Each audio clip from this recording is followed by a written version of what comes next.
თინიკაშვილი საუბრობდა პირდაპირ ეთერში. გუდაურში კი დაკარგული ტურისტები და პროდუქტის დეფიციტი ყაზბეგში უამინდობის შედეგებია საქართველოში. რა მდგომარეობაა ცენტრალურ მაგისტრალებსა და ხერხდება თუ არა თითქმის ერთკვირიანი თითოეულობის გამო შექმნილი პრობლემების დროული აღმოფხვრა. პრობლემურ რეგიონებში მირიან გორგოძე მუშაობდა დღეს თემაზე, ნახეთ სიუჟეტი. ამ დრომდე ვერ ხერხდება გუდაურში თოვლში ჩარჩენილი ორი ლატვიერი ტურისტის უსაფრთხო ტერიტორიაზე გამოყვანა. სამაშველო სამუშაოებს ხელს უამინდობა უშლის. ტურისტებთან სატელეფონო კავშირის შემდეგ მათი ადგილსამყოფელი გაირკვა და ნამქერში ჩარჩენილებს ამინდის გაუმჯობესებისთანავე გამოიყვანენ.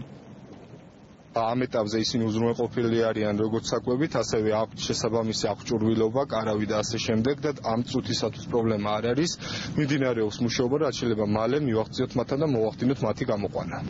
გუდაურში დღეს საგანგებო თათბირი გაიმართა. უამინდობის გამო შექმნილ საკოორდინაციო შტაბში შინაგან საქმეთა მინისტრი ალექსანდრე ჭიკაიძე, უსაფრთხოებისა და კრიზისების მართვის საბჭოს მდივანი დავით სუჯაშვილი და ინფრასტრუქტურის მინისტრის მოადგილე გიორგი ამაშუკელი ჩავიდნენ.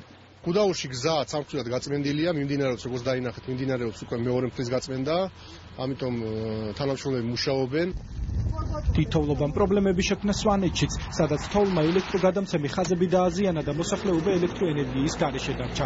ენერგოფრო ჯორჯიაში აცხადებენ, რომ ტექნიკური სამსახური საგანგებო რეჟიმში მუშაობს და ამ მომენტისთვის რეგიონში ელექტროენერგია მხოლოდ 150 ოჯახს არ მიეწოდება.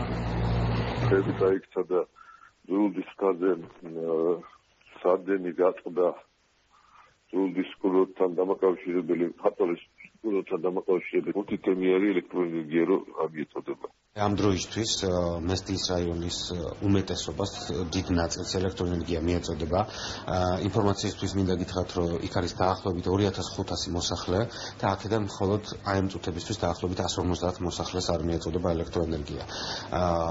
მიზეზი არის უამინდობა, დიდი თოვლი, ზოგიერთ შემთხვევაში ამასთან ერთის ქარბუქი და განსაკუთრებით რთული ამინდი. აი ამ სტიქიის დროს განსაკუთრებული მასშტაბური გათიშვა მესტიის რაიონში არც ყოფილა.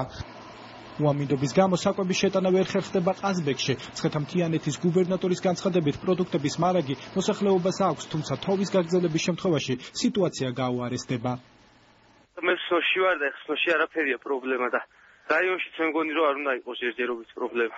ჩვენ არ ვიცით დაახლოებით რამდენი დღე დაჭირდება რომ გაიხსნას ეს მონაკვეთი. მით უმეტეს არ ვიცით კიდე ამინდი როგორი იქნება, თოვლი მოვა კიდე თუ არ მოვა.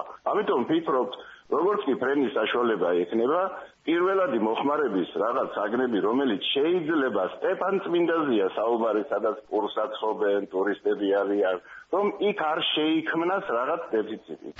ამინდის გაუარესებამ პრობლემები შექმნა საავტომობილო გზებზეც. მძიმე ტექნიკის მუშაობა დღეს რიკოთის უღელტეხილზე გახდა საჭირო.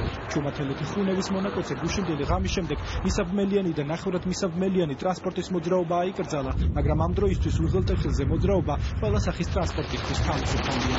ყველაზე რთული მონაკვეთი, გამომდინარე იქედან რომ მოძრაობაა ჩაკეტილი, ეს არის გუდაურიდან კობამდე მონაკვეთი, აქ პრაქტიკულად დაკავშირება შეუძლებელი არის ყაზბეგთან და ეს არის ყველაზე ურთულესი მონაკვეთი. დღეს როგორც იცით, იყოს ინფორმაცია, რომ თითქოს ყაზბეგის მუნიციპალიტეტი გარკვეული მარაგებისგან, უკვე საკვების პროდუქტებისგან ნელ-ნელა მარაგების სუსტდებოდა. ჩემ ხელთ არსებული ინფორმაციით, ყველა კრიზისების მართვის საბჭო აორგანიზებს, რომ რაც შეიძლება დაუყო უკან სვადაში შეიტანოს ეს პროდუქტები. ცივი ამინდები საქართველოში მომდევნო დღეებში შენარჩუნდება. სინოპტიკოსების პროგნოზით ყინვაც გაძლიერდება. ხვალისთვის, როგორც დასავლეთის, ისე აღმოსავლეთ საქართველოს ზოგიერთ რაიონში კვავი მოთოს და ქარის სიჩქარე შემცირდება. გვექნება 10-15 მეტრი წამის სიჩქარით. ღამით როგორც დასავლეთ, ისე აღმოსავლეთ საქართველოში და მათ შორის თბილისშიც იქნება ყინვები.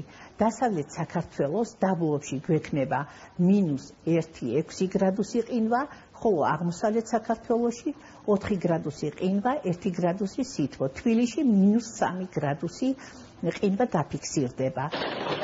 საავტომობილო მოძრაობა აღდგენილია ფასანაური გუდაურის მონაკვეთზეც. მეთა გუდაურის და კობის სტეფანწმინდის მონაკვეთზე მოძრაობა მოცულობის საწინააღმდეგო ჯაჭვებით არის დასაშვები. შეზღუდვა რჩება ნინოწმინდაში, სადაც სომხეთის საქართველოს ცენტრალურ მაგისტრალზე 25 კილომეტრიანი მონაკვეთია გადაკეტილი.